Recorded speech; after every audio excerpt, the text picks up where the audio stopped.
Avant de commencer, n'hésitez pas à vous abonner à la chaîne et d'être courtois dans les commentaires. Du côté du Mali, l'État islamique annonce la mort de son grand chef. En effet, l'État islamique est en pleine expansion sur le continent africain. L'État islamique a annoncé mercredi 30 novembre dans un élément sonore de près de 10 minutes de son porte-parole Abu Muhahi al-Hakimi la mort de son chef.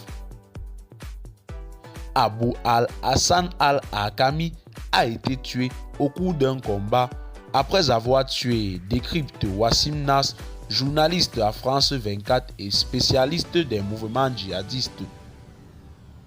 Aucun détail n'a été fourni sur les circonstances de ce décès.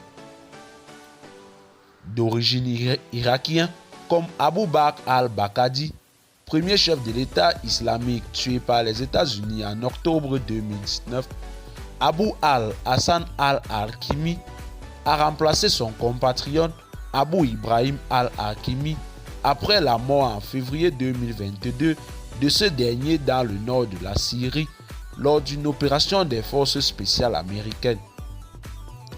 Très discret comme prédécesseur, Abu al-Hassan al-Hakami est arrivé à la tête de l'État islamique au moment où l'organisation djihadiste est en pleine expansion dans le monde, particulièrement en Afrique où elle ne compte 7 provinces, alors qu'il est en perte de vitesse dans la zone syro-irakienne d'où il a été proclamé en juin 2014.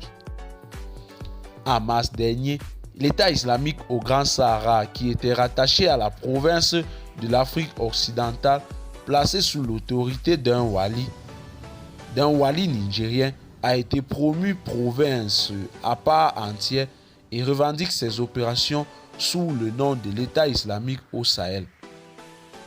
Depuis mars, l'État islamique au Sahel concentre ses actions dans le nord malien entre les régions de Gao et de Ménaka, tuant plusieurs centaines de civils, indiquent des organisations de défense des droits humains.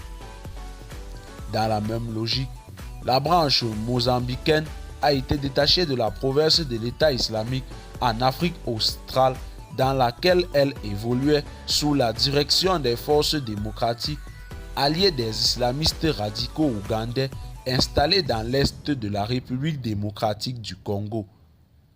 Dans le nord du Nigeria, principalement dans le bassin du lac Tchad, l'État islamique en Afrique occidentale multiplie les assauts contre les forces armées nigérianes et tente d'administrer des territoires. Selon plusieurs experts, cette politique d'expansion décidée par le commandement central de l'organisation djihadiste sera poursuivie quel que soit le chef. Abu al-Hassan al-Hakimi est déjà remplacé par un vétéran du djihad, Abu al-Hussein al-Husseini, a indiqué le porte-parole de l'État islamique, appelant à vouer l'allégeance au nouveau calife. Eh bien, chers téléspectateurs, c'est tout pour cette note d'information. Laissez-nous en commentaire vos impressions et à très bientôt pour une nouvelle note d'information.